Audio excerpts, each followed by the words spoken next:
Hi, I'm Stewart Spinks and welcome to episode 65 of my podcast, Beekeeping Short and Sweet. I'm gearing up to start my queen rearing programme at the end of this month, and so I thought I'd go over my selection criteria and maybe this year we'll get some fantastic new queens.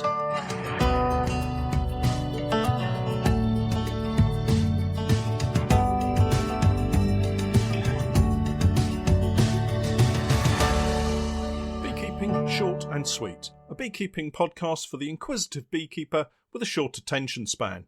A beekeeper, in fact, just like me.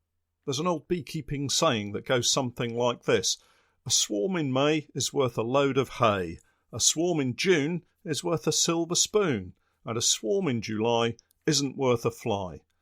I guess the meaning of the proverb is the earlier the swarm, the more productive they can be. That's not to say that July swarms can't be built up and be ready for the following spring, but May swarms can easily grow into full-size colonies and give a super of honey if everything falls into place. Thinking back to the proverb and swarms in May, I think I'm going to need a barn to put all that hay in because my bees have really been going for it this spring. I'm not complaining though. I've managed to either split colonies or collect swarms and have reached my target number of colonies for the year with plenty of time still to come, so it's currently looking quite positive. It would be easy to get pessimistic with all the posts by beekeepers proclaiming that they're having their best spring ever with no swarming and more honey than they've ever seen before, but just remind yourself that these are the exception, and if you've seen my latest videos on Patreon, you'll see how things can quickly go sideways.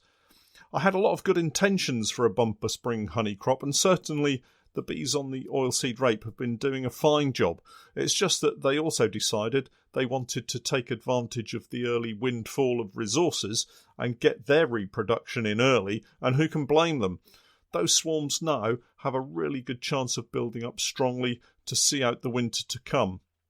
I can't believe I've just said winter already. Oh well, always looking forward. And that brings me on to today's topic of my queen rearing plans for this year and how I intend to select my colonies, firstly for the queen mother colony. That's the donor colony that will supply the young larvae that will become the new queens, and then the equally important colonies that will supply the drones to mate with those newly emerged virgin queens. I've got quite a number of queen rearing books now. Some of them are really quite old, but my two favourite books for queen rearing are David Woodward's Queen Bee Biology, Rearing and Breeding, and that's my go-to book when I need to remind myself what the heck I'm supposed to be doing. And the second book is a relatively new book by a gent called Joe Widdicombe, and that's called The Principles of Bee Improvement. And I particularly like the simple 5 qualities for selection that are used in the book from the Bee Improvement Programme for Cornwall, or BIPCO for short. I'll leave full details of the two books in the podcast notes beneath the podcast on my Patreon page if you'd like to take a look at them. Looking back at my experiences this year so far, they haven't much differed from other years in that colonies will swarm, but it's been the cocktail of that very mild winter, the early warm spring weather, followed by a rather chilly period in early May that we're just coming out of. I think all of this has helped the bees decide to swarm, and regardless of how many swarm cells I removed, the bees were building them up again faster than I could tear them down. The result has been quite frantic, to be honest. Like I said, it's a positive outcome for me though, as I'm now filling brood boxes and nukes with bees I would otherwise have waited to sort later in the season. But it's time for me to start considering exactly which colonies I want to use for my queen rearing, and for that keeping good inspection records is vital.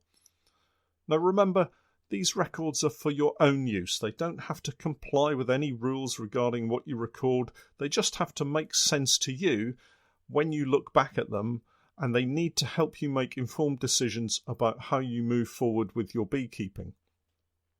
My records are kept on a spreadsheet, but I've actually gone back to writing them down on paper while I'm inspecting and then converting them back onto a computer spreadsheet later.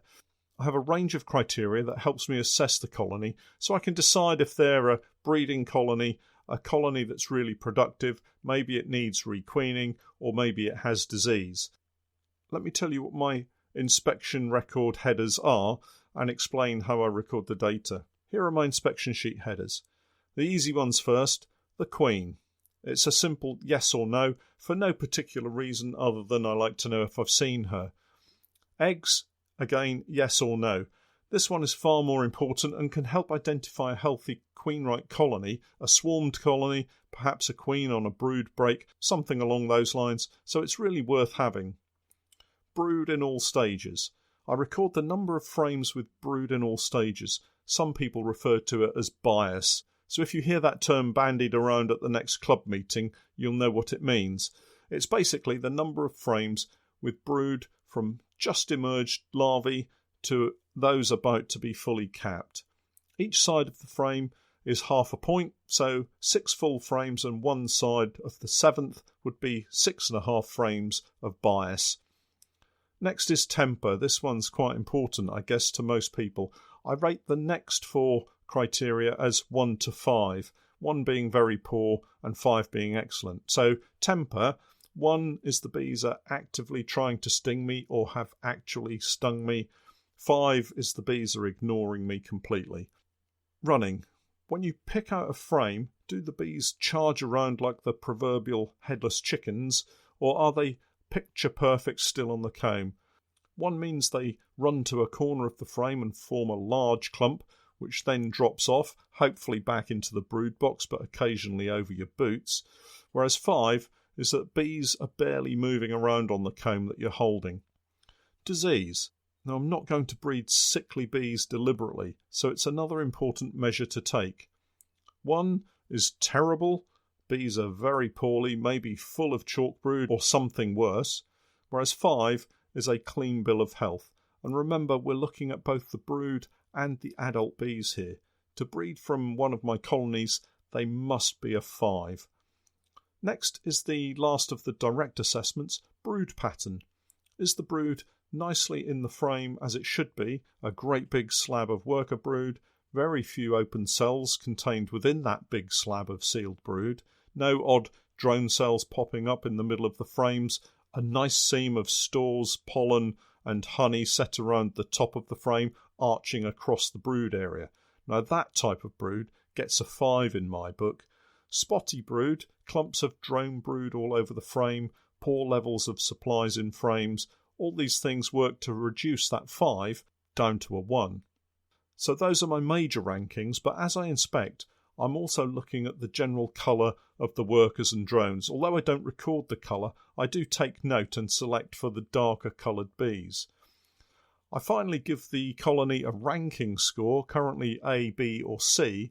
It allows me a quick view on what my general feelings are regarding the potential of that specific colony. An A rating is a colony I would consider one of my better colonies, and a C rating is one I would be looking to requeen. I did have A to E ranking structures, but that simply became A, B or C as a natural evolution. It was just a little bit too complicated having 5 options.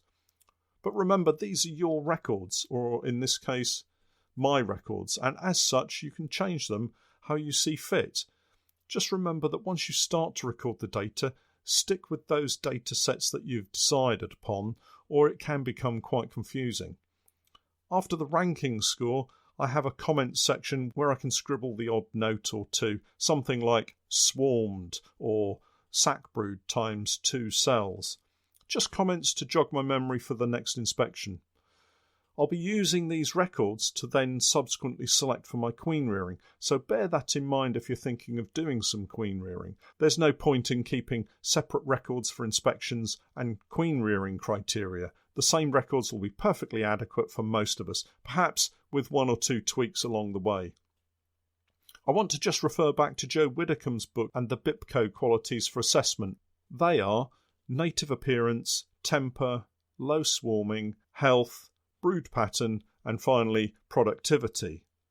These assessment criteria are really not too different to what I'm already doing, and I'm sure a lot of beekeepers out there already.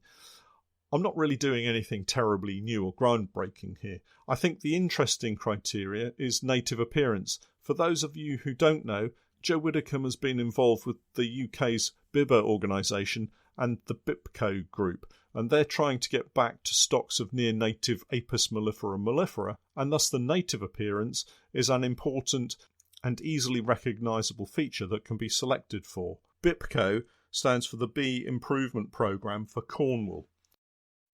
As a wannabe bee farmer producing barrel loads of honey, I need to have production at the forefront of my mind. Here, the simplest thing to do would be to buy in so-called buckfast type bees from isolation apiaries in Denmark, as these tick pretty much all of the boxes for a bee farmer. High productivity, calmness, low swarminess. Is that even a word, swarminess? Anyway, low levels of swarming. You get what I mean. Why bother to produce your own queens when someone else is doing a far better job at it than me? Well, the major spanner in the works is cost, of course. At something like £40 minimum and rising closer to £80, it's financially going to be a significant investment. Add to this that every couple of years those queens will need replacing, and you're back on a treadmill of heavy investment. That and the fact that I really do want to breed my own near-native queens are the two factors holding me back. The drive to high levels of honey production and low levels of swarming feel almost like going down to the local fitness gym for me.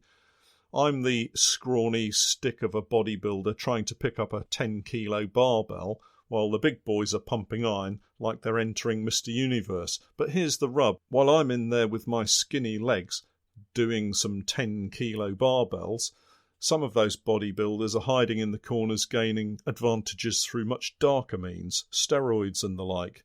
And if you look on social media, you'll see all manner of what appears to be testosterone-fueled statements of "my hive is the biggest ever," and "wow, just look at the 10th super going on to my bees and they've never swarmed once."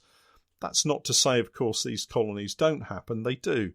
But if you're running 500 colonies and one of them gives you F1 vigour for a season, it doesn't make you a champion beekeeper. Or if you haven't put the work in yourself and raised your own queens, but bought them in from someone else's stock, well, then again, you're kind of standing in front of the gym mirror, flexing your muscles at yourself and looking over your shoulder to see who's looking. What I'm trying to say here, probably not very eloquently, is if you buy in new queens every couple of years that are pre-selected to produce honey and to be non-swarming, then you're bound to produce higher level outputs than someone dealing with swarmy, open-mated local bees. The only way to get better is to improve your own stocks, and that's what this whole selection process is about. Right, so I think I've convinced myself. Let's get back on track and produce some of our own very special bees. The satisfaction is going to be huge.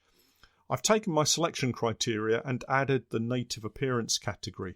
The reason being, it's the easiest way to identify consistency. I have colonies that are predominantly dark, some mostly light, but for the most part, a mix of stripy bees. I sat down last night and went through all of my current records to see what colonies are currently coming out on top, excluding the native appearance criteria. I've not included that yet, that's for next week's inspections. Out of all of my colonies, and not including any splits or swarms, so colonies that have overwintered and are doing okay, I have a final selection of just 5 colonies from around just over 60.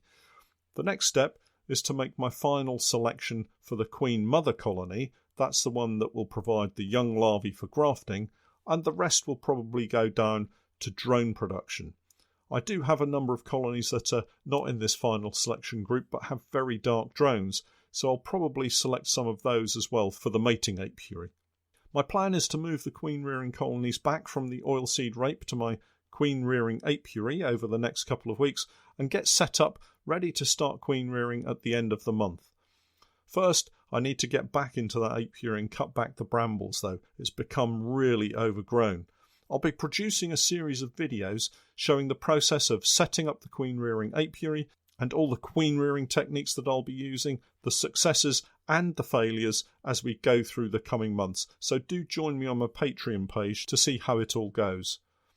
If you do have any questions about the queen rearing selection process or questions relating to beekeeping in general, please do pop over to my Patreon page and drop me a message.